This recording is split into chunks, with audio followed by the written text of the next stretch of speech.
जय भीम, जय भारत, जय संविधान।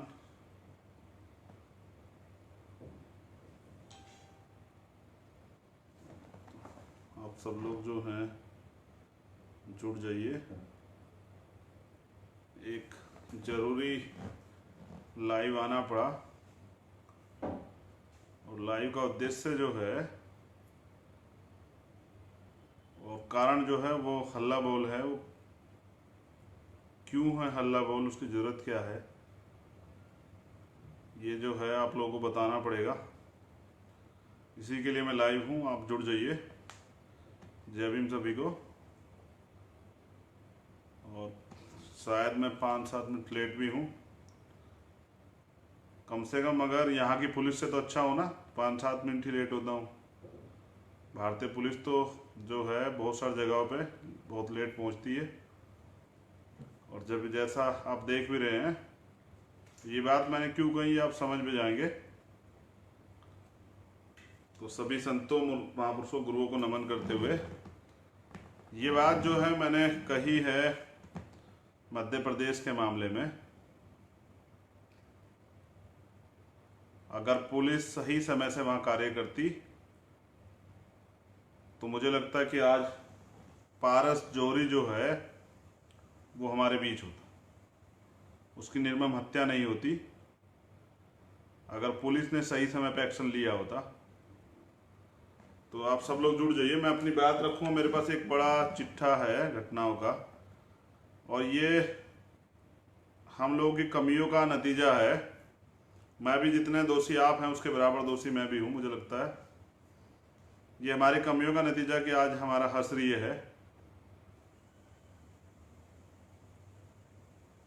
मैं जो बातें कहूँगा उस पर आप ये भी बताइएगा कि, क्योंकि मैं खुद जो है आपके प्रयास करूँगा, टीम से कहूँगा कि वो आपके कमेंट भी लें, क्योंकि आज आपके कमेंट जानने की भी ज़रूरत है कि आप लोग क्या सोच रहे हैं। सबसे बड़ा सवाल ये है कि सोए हुए व्यक्ति को तो जगाया जा सकता है जो सो रहा हो, लेकिन जो जानबूझकर आंख बंद कर लेटा हुआ हो, जिसका जमीर मर चुका हो या जो मर चुका हो, उसको जगाया नहीं जा सकता। तो मैं तो सोए हुए को जगाने के लिए लगातार प्रयास कर रहा हूँ, क्योंकि मेरे राजनीतिक गुरु, मेरे आदर्श, मेरे रहबर मान्यवर साहब श्री काशीराम ये कहते थे कि शासक लोगों की बहन बेटियों पर का अपमान नहीं होता, उनकी किस्मतें नहीं लूटी जाती, शासक कौम की जो है हक अधिकार नहीं छीने जाते, उनको सताया नहीं जाता। वो सही कहते थे। 21वीं सदी में भी हम लोग शासक नहीं हैं, इसलिए इस देश में पूर्ण रूप से जो है 85% बहुजन समाज के अधिकार अभी भी सीज हैं। कितनी घटनाएं हैं, पिछले 15 दिन की घटनाओं पे मैं एक जिक्र करना चाहता हूँ इस देश के बहुजन समाज के लोगों से। 2-3 घटनाएं तो ऐसी हैं जो अंदर तक दिल को जला देती है। मैं जानना चाहता हूँ, आप मुझे बताएं, क्या हम इस देश में सिर्फ मरने के लिए पैदा हुए हैं? क्या हमारी जान पशु के जान से भी ज़्यादा जो है, पशु की जान भी हमसे ज़्यादा कीमती है? हमारी जान की इतनी भी कीमत नहीं है, हमारी इतनी भी वैल्यू नहीं है? क्या हमारी जान इस देश में कहीं मायने रखती है या नहीं रखती है? क्या दलित पैदा होना कोई अपराध है? मैं बहुत सारी घटना पिछले 15-20 दिन की रखूंगा। लॉकडाउन हुआ, हमें लगा कि चलिए लॉकडाउन है, पूरा बंद है, सब लोग जो हैं अपने अपने घरों में सुरक्षित हैं, सुरक्षित रहने का प्रयास भी कर रहे हैं, लेकिन नहीं हुआ ऐसा। जाति एक बड़ी चीज है। प्रमाण ये है कि इस बीच में ही सैकड़ों हजारों की संख्या में घटनाएं होती हैं जिनका रोज हमें संज्ञान लेना पड़ता। कोई प्रदेश ऐसा नहीं, कोई सरकार ऐसी नहीं जहां पर ये सब चीजें ना हो रही हों। एक भी सरकार ऐसी नहीं है, एक भी प्रदेश ऐसा नहीं है जहां लॉकडाउन को हथियार ना बना लिया गया हो, लॉकडाउन को अपराधियों ने अपना सुरक्षा कवच ना मान लिया हो। क्योंकि हम लॉकडाउन में फंसे हुए हैं, लॉकडाउन की वजह से चुप हैं, क्योंकि संविधान का पालन करते हैं और देश हित में। कि कोरोना जैसी महामारी के समय जहां भाजपा के लोग रैलियां कर रहे हैं 144 करोड़ रुपए खर्च करके, वहाँ हम लोग अपने लोगों की सुरक्षा करें, किसी तरह से उनको समझाएं, जागरूक करें और उनके जीवन की सुरक्षा करें और उनको राशन मुहैया करा दें। हम इसका प्रयास कर रहे हैं। तो मैं अब शुरू करता हूँ उन घटनाओं का जिक्र। एक लंबी लिस्ट है। शुरुआत आज जो है हम करेंगे पारस जौहरी से, जो एक भीम आर्मी का विभाग अध्यक्ष था। उसकी हत्या कर दी गई, निर्मम हत्या है, नौजवान था वो। मैं किसी भी कीमत पे किसी को, अपने किसी कार्यकर्ता की, पदाधिकारी की हत्या की इजाज़त नहीं देता हूँ। तो मध्य प्रदेश सरकार को हमारी टीम ने वहाँ चेता भी दिया है, अगर 24 घंटे के अंदर वो गिरफ्तारियाँ नहीं होंगी और अपराधियों को जेल नहीं भेजा जाएगा तो मध्य प्रदेश में अमेरिका की तरह आपको जो है बहुजनों का आक्रोश देखने को मिल सकता है। मध्य प्रदेश को एक प्रदेश व्यापी आंदोलन के लिए तैयार रहना चाहिए मध्य प्रदेश सरकार को।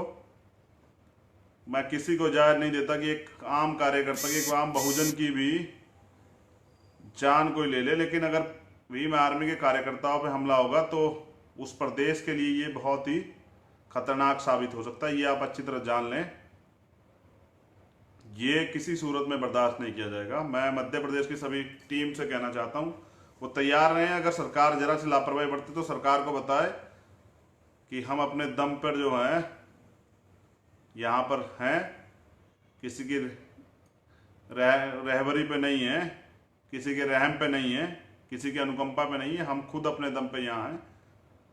इसलिए ये सरकार को खबर होनी चाहिए, भीम आर्मी की पहचान जो है आंदोलन, वो बंद नहीं होना चाहिए।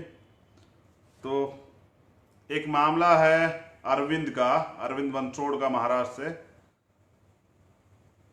जिसको पुलिस ने तुरंत जो है आत्महत्या का करार देकर जो है उस पर कार्रवाई, लेकिन पूरे महाराष्ट्र के लोग जानते हैं और लगातार उस पर संघर्ष भी कर रहे हैं।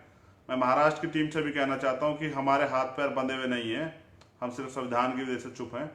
तो महाराष्ट्र गवर्नमेंट से भी मैंने कल भी कहा था और मैं आज भी कह रहा हूं कि कमजोर समझ के आप इस तरह की सरकारी दबाव में कोई कार्रवाई ना करें, क्योंकि हम लोग जो हैं संविधान के सम्मान में चुप है, किसी सरकार के वजह से चुप नहीं है। और मुकदमे, जेलें तो एक क्रांतिकारी के लिए गहना होती है। बहुजन समाज में भीम आर्मी की और आजाद समाज पार्टी के नौजवानों को तो प्रबल इच्छा रहती है कब उनको मौका मिले जेल जाने का अपने समाज की लड़ाई के लिए। भीम आर्मी के नौजवान चोरी चकारी में, किसी अपराध में जेल नहीं जाते, अपने समाज की लड़ाई लड़ते हुए जेल जाते हैं और वो इससे नहीं घबराते। ये याद रहे सरकार को। अरविंद भी एक सामाजिक कार्यकर्ता था। उसके साथ विराट जगताप का मामला है, जिसकी हत्या कर दी गई, और ये हत्या सिर्फ और सिर्फ जाति की वजह से की गई है। पूरी घटना महाराष्ट्र के लोग जानते हैं। अपराधियों को गिरफ्तार करके जेल भी भेजा गया है, लेकिन ये हौसले अपराधियों में कहां से आ रहे हैं, किस तरह से वो जाति देखते ही जो है उनको दिक्कत हो जाती है। इस पे भी मैं जाति वाले चैप्टर पे भी और आगे बात करूंगा। छोटे लाल दिवाकर जी का मामला है, जो यूपी से है। 1 मिनट दीजिएगा बस।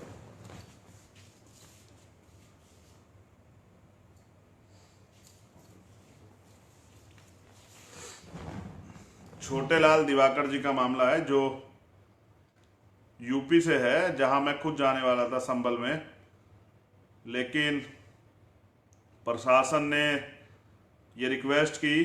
2 दिन जो है प्रशासन ने घेराबंदी करी, नज़रबंद करके रखा मुझे घर पे, रिक्वेस्ट की कि हम उसमें त्वरित कार्रवाई करेंगे। मैंने लाइव आके आपको बताया भी था। बाकी लोगों की 3 दिन के अंदर अरेस्टिंग और राशुका की कार्रवाई की जो मांग की और परिवार को 50 लाख रुपए के मुआवजे की जो मांग की है, उस पर प्रशासन ने कार्रवाई करने के लिए फाइल आगे बढ़ा दी है। तो ये बड़ा एक मामला था। अमरोहा में मंदिर जाने पर जो है एक बच्चे की हत्या कर दी जाती है, जो वाल्मीकि समाज से था। अब मैं दलितों को जातियों में नहीं बांटता हूँ, इसलिए नहीं बांटता हूँ कि मैंने पहले दिन से कहा था कि मैं प्रयास करूंगा कि टुकड़ों में बटे हुए समाज को एकजुट करने का, क्योंकि टुकड़े में बटे हुए समाज का राज नहीं आता। और मैं इस देश में वंचित शोषित तबके का, इस देश के दलित, पिछड़े, आदिवासी, मुसलमानों का राज चाहता हूँ। तो इस शुरुआत मुझे घर से करनी थी, वरना मैं जानकारी के लिए सिर्फ बता रहा हूँ। छोटे लाल दिवाकर जी धोबी जाति से आते हैं, दलित समाज की। तो हमें जाति में नहीं बंटना है। ये पूरा दलित समाज जो है, आदिवासी समाज, बहुजन समाज एकजुट है और एक है। इसलिए मैं बार बार कहता हूं, लेकिन मैं इसलिए आपको बता रहा हूं क्योंकि इसी जातियों में बांट के हम पर राज किया गया अब तक, और हम ये गलती नहीं दोहराएंगे। तो आप ये जानकारी रखें। लखनऊ का एक मामला है जिस पे मैंने वीडियो पोस्ट किया, मुकदमा में दर्ज हुआ है, 2 लोग गिरफ्तारी खबर भी आ रही है। उसमें मैंने 24 घंटे का समय दिया है। ये यूपी है, गुजरात की तरह यहाँ ऊना कांड दोबारा नहीं दोहराया जाएगा। याद रखिए, हम सिर्फ संविधान के सम्मान में चुप हैं, ये भी मैंने जो है बताया है। लेकिन लॉकडाउन को जुल्म का हथियार ना बना जाए, अपराधियों को संरक्षण देने का हथियार ना बना जाए, ये याद रखे सरकार। मुरादाबाद का मामला है, दलित समाज के ही 2 लोग, पिता पुत्र को जो है ईंटों से पीट पीट के हत्या कर दी गई है। भीम आर्मी की टीम वहां लगातार काम कर रही थी और गई भी थी। एक मामला अगर आपके याद हो, मैं दोहरा देता हूं। एक दलित समाज की बहन को, नौजवान बहन को, उसके परिवार को पीटा गया सरेआम। एक वीडियो भी आपने देखी होगी। उसका दोष ये था कि वो सार्वजनिक रूप से पानी ले आई थी कुएं से, तालाब से, तो इसलिए उसको पीटा गया। ये कायराना हरकत है। मैं एसी की कुर्सियों, एसी के कमरों में बैठने के लिए, अब नौजवानों को राजनीति करने के लिए नहीं लेके आया हूं। ये जो कायरता हरकत आप करते हैं हमारी माताओं बहनों के साथ, ये याद रखें कि ये लॉकडाउन है, वरना मैं बहुत जल्द पहुंचकर वहां बताता कि ऐसे अपराधियों को क्या सजा दी जाती है। कानून अपना काम सही तरह से करे तो बहुत अच्छी बात है, लेकिन भीम आर्मी भी अपना काम जानती है। मंदिर में पूजा के प्रवेश को लेके जो है एक दलित युवक की हत्या की गई है लखनऊ में। जौनपुर में निषाद समाज के एक बच्चे को तो ये भी एक मामला बड़ा था। ये आप समझिए, ये सारे लॉकडाउन के मामले बता रहा हूं, और मैं बता भी रहा हूं कि सिर्फ पिछले 15-20 दिन के मामले ले रहा हूं। तो आप समझिए कितने मामले हैं। विक्रम संतोष का मामला है बिहार का ये एक जो है, एक और मामला है बिहार का ही। भोजपुर का गैंगरेप कांड है, गाजीपुर का गैंगरेप का मामला है।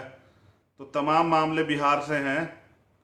लगातार जो है अभी पासवान समाज के एक जो चौकीदार थे, उनकी हत्या की गई है।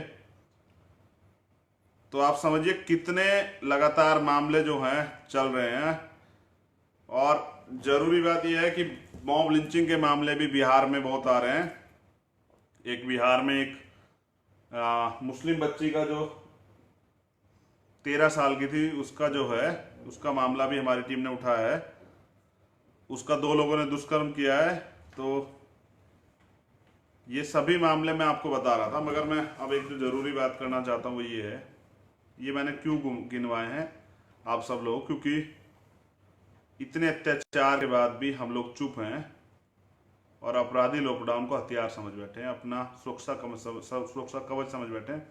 जब अमेरिका में आंदोलन हो सकता है तो इस देश में भी आंदोलन हो सकता है।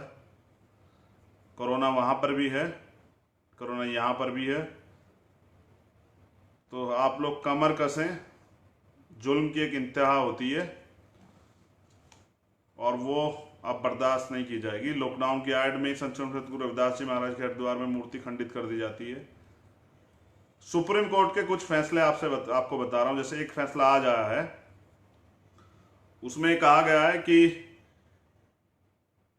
SC/ST एक्ट को लगाने की कुछ सीमाएं बताई गई। उसमें कहा है कि अगर अपराधी को पहले से ना पता हो कि ये किस जाति का है तो उसमें SC/ST एक्ट नहीं लगेगी। मैं पूछना चाहता हूं कॉलेजियम से तैयार हुए जजों से, श्रीमान आप ये बताएं, लोग यहाँ हत्या करके अपराध छिपाने के लिए पूरे गवाह तक की हत्या करा देते हैं। उनको जो है पहले तो FIR लिखने पे दबाव बनाते हैं, फिर मुकदमा लिखने के बाद तरह तरह की धमकियां देते हैं। जैसे संभल वाले मामले में पीड़ित परिवार को धमकियां दी जा रही थी। जैसे अभी एक यहाँ पर हरियाणा में एक मामला हुआ है, घर में घुस के पिटाई गई और फिर वापस जाके धमकियां दे रहे हैं लगातार। तो श्रीमान आप ये बताएं कि जब इतना जो है दबाव बनाया जाता है, फिर शासन प्रशासन सरकार द्वारा दबाव बनाया जाता है, कोई अपराधी कबूल करेगा? जहां दुष्कर्म के बाद जो है अपराध से बचने के लिए, सजा से बचने के लिए पीड़िता की हत्या कर दी जाती है, उसको जिंदा जला दिया जाता है। उस देश में जहां इतनी छोटी मानसिकता के लोग रहते हो, जहां मैंने बताया लॉकडाउन की आड़ में इतने हमले हुए हैं, आप ये मान सकते हैं कि कोई ये बताएगा कि उसको नहीं पहले से पता था कि अब ये किस जाति की, ये किस जाति का व्यक्ति है जिसके साथ ये अपराध हो रहा है? कौन कबूल करे? कोई अपराध करके कबूल करता है कि मुझे पता था नहीं पता था? एक और कुछ दिन पहले एक फैसला आया था, रिजर्वेशन के खिलाफ, आरक्षण के खिलाफ तो आते रहते हैं। एक और आया था कि सार्वजनिक स्थानों पे SC/ST एक्ट नहीं लगेगी। तो मुझे आप ये, सार्वजनिक स्थानों पे सिर्फ SC/ST एक्ट लगेगी। मुझे आप ये बताइए कि जब किसी को बंद कमरे में किसी का रेप किया जाएगा, किसी की हत्या की जाएगी, किसी को अपमानित किया जाएगा, किसी अधिकारी कर्मचारी को अपमानित किया जाएगा, किसी की मूंछ काटी जाएगी, किसी के बाल काटे जाएंगे, जैसे लखनऊ में घुमाया गया ऐसे घुमाया जाएगा। बंद कमरे में अगर अपराध होगा तो वहां SC/ST एक्ट नहीं लगेगी। आप हमें समझाना क्या चाहते हैं? आप बहुत ज्ञानवान हैं या सत्ता के इशारे पे अपनी जो पॉलिसी है इस देश में दलित समाज के अधिकार को खत्म करने की, उसको आप लागू करना चाहते हैं? मुझे ऐसा लगता है कि जिस तरह का हस्तक्षेप सुप्रीम कोर्ट और हाई कोर्ट में सरकार के लोगों का देखने का मिल रहा है, उनकी नीतियों को लागू करने का मिल रहा है, तो इस देश के बहुजनों को कमर कस लेनी चाहिए। मैंने फिर कहा, मैं फिर दोहरा रहा हूं, दो ही चीजें हैं, क्या तो हम लोग कमजोर हो चुके हैं या फिर सरकार हमें कमजोर समझ बैठी है। ना हम कमजोर हैं, ना सरकार को ये गलतफहमी ना हो तो दूर कर लें। पहले भी हमने जो है 2 अप्रैल जैसे आंदोलन किए और आने वाले समय में भी ऐसे बड़े आंदोलन हो सकते हैं। अगर लॉकडाउन को बहुजनों पे अत्याचार करने का हथियार बना जाएगा तो याद रहे कि इस देश के बहुजन समाज के लोग कमजोर नहीं हैं। जो लोग ये समझ बैठे हैं कि हम लोग लॉकडाउन के चुप रहेंगे, इस लॉकडाउन में ये आंदोलन होगा और ऐतिहासिक आंदोलन, इतना बड़ा आंदोलन होगा कि सरकार को जवाब देना भारी हो जाएगा और सरकार के लोग ये सोचेंगे कि क्यों बुरे समय में जो है ये कार्य किया गया। हमें राजनीति की चिंता नहीं है, लेकिन अगर हमारे लोगों की हत्याएं होंगी तो ये बर्दाश्त नहीं किया जाएगा। मेरी आखिरी चेतावनी है सरकार को, सभी प्रदेशों की बात मैंने कही, कोई अछूता नहीं, चाहे वो राजस्थान हो, चाहे वो मध्य प्रदेश हो, चाहे वो महाराष्ट्र हो, चाहे वो बिहार हो, चाहे वो यूपी हो, चाहे वो दिल्ली हो, सब जगह पे भेदभाव हो रहा है। मैं फिर कह रहा हूं कि बहुजनों की कोई सरकार नहीं है, इस देश के वंचित तबके कोई सरकार नहीं, इसके देश के मजलूमों कोई सरकार नहीं है। आपको तो बनानी पड़ेगी, उसके लिए मेहनत करनी पड़ेगी। मान्यवर काशीराम साहब ये कहते थे बैलेट के साथ बुलेट की तैयारी भी रखनी है, क्योंकि कोई आपके वोट को छीन ना ले। तो मैं नौजवानों से कहना चाहता हूँ तैयारी कर लें, और जिनको जेल का डर हो, जिनको मुकदमों का डर हो, उनसे तो मैं नहीं कह सकता, क्योंकि जब आपने लड़ाई ही सामाजिक परिवर्तन आर्थिक मुक्ति की लड़ाई में का आंदोलन जो है स्वीकार किया, तो फिर जेल और मुकदमों का डर नहीं होना चाहिए। डर तो हमारा सरकार में होना चाहिए और ये बना रहना चाहिए हमेशा। आप तैयारी करें, चाहे यूपी हो, चाहे मध्य प्रदेश हो, चाहे बिहार हो, चाहे हरियाणा हो,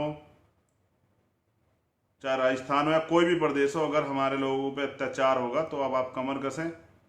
हम वैसे भी तो मर रहे हैं, रोज ही मर रहे हैं, हमारे लोगों की तो वैसे भी जान जा रही है, इस लॉकडाउन में भी जान जा रही है। कोरोना से ज़्यादा जितने लोग मरे होंगे इसके करीब तो जो है इतने लगभग लोग जो हैं एट्रोसिटी से मरे हैं लॉकडाउन के समय में। और हम भूख से मर रहे हैं, हम मजदूर हैं, हम किसान हैं, हम नौजवान हैं, हम गरीब हैं, हम तो भूख से भी मर रहे हैं।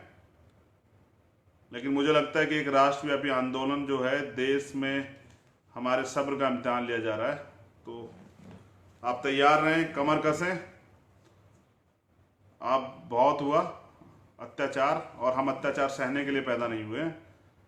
बाबा साहब ने हमें अधिकार दिया था, गुलाम बनने के लिए नहीं था, ना हम गुलाम, ये आप जान लें। सारी सरकारें और मीडिया के लोग और प्रशासन के लोग सुनते हैं मुझे, तो आप अच्छी तरह जानें बहुत हुआ। अगर कानून जो है अपराधियों का संरक्षण करेगा तो सड़कें खाली नहीं रहेंगी, सड़कें सूनी नहीं रहेंगी, सड़कें इस लॉकडाउन में भी भरेंगी। हम मान सम्मान जो है हमारी जान से कीमती नहीं हो सकता, हमारे समाज का मान सम्मान, हमारे महापुरुषों का मान सम्मान हमारी जानों से ज़्यादा कीमती नहीं हो सकता है। हमें अपनी जानों की परवाह नहीं, अपने महापुरुषों के आंदोलन की परवाह, अपने लोगों के स्वाभिमान सम्मान की परवाह है। आप तैयारी करें, जल्दी डेट भी घोषित होगी और जल्द ही जो है ऐतिहासिक आंदोलन होगा इस लॉकडाउन में भी। अमेरिका की तरह जो है,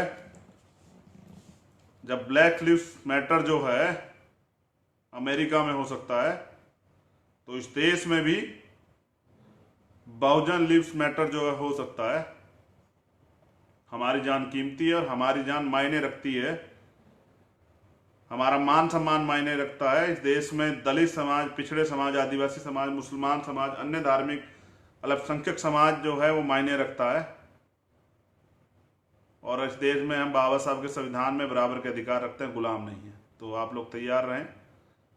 और ये सारी घटनाएं मैंने इसलिए बताई कि आपको याद रहे, आप भूल ना जाए। हमें भूलने की बहुत ज़्यादा आदत हो चुकी है, आप भूल जाते हैं, आप समय समय भूल जाते हैं, दोस्त दुश्मन को भूल जाते हैं, आप तरह तरह की उत्पीड़न यातनाएं भूल जाते हैं जो इन सरकारों द्वारा, इन नेताओं द्वारा, जो कठपुतली नेता है जिनको मान्यवर काशीराम साहब ने चमचा युग के रूप में लिखा, और बाबा साहब ने जिनको जो है पूना पैक्ट के जो एजेंट हैं उनके रूप में जो है, जिनके पूना पैक्ट से जो पैदा हुए दलाल, उनके रूप में लिखा।